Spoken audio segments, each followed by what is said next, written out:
যদি শয়তানের কুমন্ত্রণা তোমাকে প্ররোচিত করে, তবে আল্লাহর শরণ নেবে। নিশ্চয়ই তিনি সর্বশ্রোতা, সর্বজ্ঞ।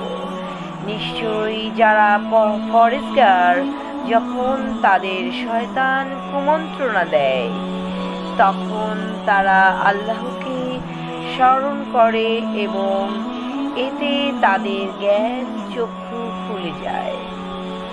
আর যারা শয়তানের ভাই, তারা তাদের কুপথে নিতে সামান্য ত্রুটি করে না। সূরা আরাফ আয়াত 200 থেকে 202।